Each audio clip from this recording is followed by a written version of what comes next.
أعوذ بالله من الشيطان الرجيم بسم الله الرحمن الرحيم. Buatan kebanyakan orang tidak pernah di dalam Islam dijadikan sebagai sumber hukum. Tidak pernah.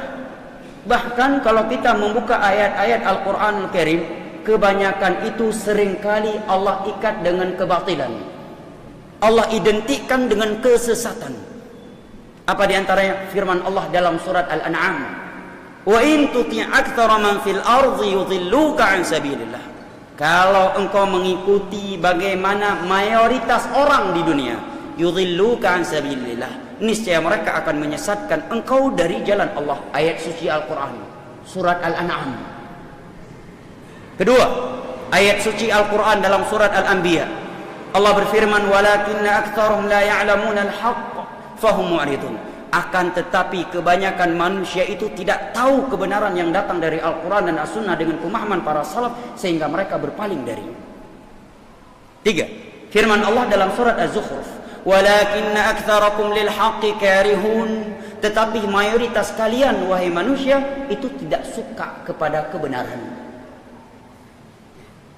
Bahkan dari jauh hari Nabi mengkhabarkan tentang kondisi akhir zaman. Dalam hadis yang diriwayatkan oleh Imam Ibnu Majah, disahihkan oleh Syekh Al-Albani dari dari sahabat Abu Hurairah radhiyallahu anhu, Nabi menyatakan, sata'ti 'alan nasi sanawan khadda'at yusaddaqu fiha al-kadhib wa yukadzabu fiha as-sadiq wa yu'tamanu fiha al-kha'in wa yukhawwanu fiha al-amin wa yatakallamu fiha ar-ruwaybidah. قالوا وما الربيضة يا رسول الله قال الرجل التافه يتكلم في أمر العامة.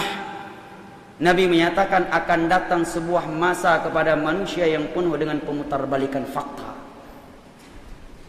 Apa maksudnya penuh dengan pemutarbalikan fakta? Nabi sebutkan langsung maknanya agar kita tidak mentafsirnya sesuka kita, agar tidak dijadikan multitafsir. Langsung beliau menafsirkannya, yusaddaqu fihal kadhib. Di masa itu orang yang dusta berada di atas kesesatan dikatakan jujur, dikatakan benar. Wa yukadzabu fiha as-sadiq. Sedangkan orang yang jujur, orang yang benar didustakan dan dikatakan sesat. Wa yukhawwanu fiha al-amin. Orang yang amanah dijadikan sebagai pengkhianat. Wa yu'tamanu fiyal kha'in. Tetapi seorang yang pengkhianat diberikan untuknya sebuah amanah besar. Wa yatakallamu fiha ruwaybidah. Ketika zaman sudah seperti itu, yang banyak berbicara si Ruwaybidah. Ini yang paling banyak berbicara. Para sahabat pun bertanya, wa mar ruwaybidatu ya Rasulullah? Siapakah para Ruwaybidah yang suka ikut bicara masalah-masalah besar? Maka Nabi menjawab, ar-rajulu tafih yatakallam fi amril 'ammah. Seorang yang tafih. Tafih itu kata para ulama, dia adalah orang yang dungu, yang tidak tahu, tidak memiliki keahlian terhadap apa yang sedang dia bahas. Bicara agama, bahasa Arab nggak paham. Bicara agama, Al-Quran nggak hafal, hadis nggak hafal, ilmu tafsir nggak belajar, ilmu usul fiqh nggak belajar, nahu nggak belajar, sorof nggak belajar, sastra nggak belajar. Jadi dari mana sumber agama yang kita bicarakan kalau itu tidak pernah kita pelajari?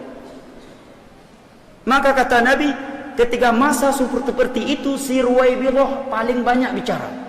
Para sahabat bertanya, siapakah Ruwaybidah ya Rasulullah? Beliau menjawab, orang yang dungu, gak punya pengetahuan terhadap apa yang dia bicarakan, tetapi berani berbicara tentang urusan-urusan besar. Dan ini terlihat ketika disampaikan kebenaran prinsip beragama, bagaimana Nabi beragama. Ini contoh-contoh, ini ucapan sahabat Nabi, ini ucapan tabi'in, ucapan tabi'ut tabi'in, 4 imam mazhab seperti ini mereka tidak melakukan. Dikatakan jangan bicarakan khilafiyah, jaga persatuan. Tetapi ketika ada orang yang berbicara kebatilan, bahkan menyuruh manusia kepada ibadah-ibadah, sama sekali tidak ada tuntunan dari Nabi. tidak ada tuntunan dari para sahabatnya, tidak ada tuntunan dari tabi'in, tabi'ut tabi'in, 4 imam madhab, tidak dikatakan jangan bicarakan khilafiyah. Terbalik kan? Padahal para ulama menyatakan as-sunnatu tajma', mengikuti sunnah Nabi itulah sumber persatuan. Wal bid'atu tufarriq, sedangkan mengikuti prinsip beragama yang baru, yang mengada-adakan urusan baru dalam agama, itu akan memecah belah umat. Hari ini melakukan demikian karena pertimbangannya ini. 20 tahun ke depan caranya beda lagi. Kenapa? Karena kondisi zaman udah lebih modern, maka kita rubah caranya supaya lebih cocok dengan zaman ini. Berubah lagi caranya. 100 tahun ke depan zaman sudah berubah lagi. Oh, ibadah ini jangan seperti ini lagi caranya. Ya. Kita rubah aja karena kondisi zaman nggak seperti ini lagi. Di Aceh kita demi, berarti kita rubah dikit, jangan sama kali dengan yang di Jawa. Yang di Jawa Medan jangan sama kali dengan yang di Kalimantan, walaupun tujuannya sama, tapi cara kita beda dikit. Yang di Kalimantan jangan sama kali dengan yang Sulawesi, kita punya cara yang khas sendiri. Yang Irian Jaya demikian. Jadi Islam jadi apa? Per Islam satu warna, Nabi satu, Al-Quran satu. Kok bisa beda? Islam universal. Bukan tingkat daerah, bukan tingkat nasional. Bahkan Islam yang dibawa oleh Nabi tingkatnya kalangan manusia dan kalangan jin. Harus sama. Satu jalur. Gak ada 2 jalur. Satu jalur ke surga. Jalur Al-Quran, jalur hadis dengan pemahaman para salaf. Tidak ada jalur yang kedua. Tapi seperti Nabi katakan tadi, di akhir zaman sudah seperti itu.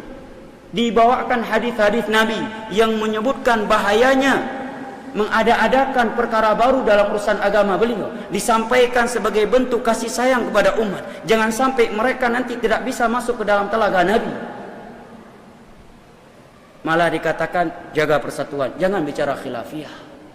Ya, disampaikan ayat-ayat hadis-hadis Nabi yang menerangkan tentang akidah sifat Allah, yang para sahabat sepakat dengan akidah itu, tabi'in sepakat, tabi'ut tabi'in sepakat, 4 imam madhab sepakat, abad kelima sepakat, dan seterusnya.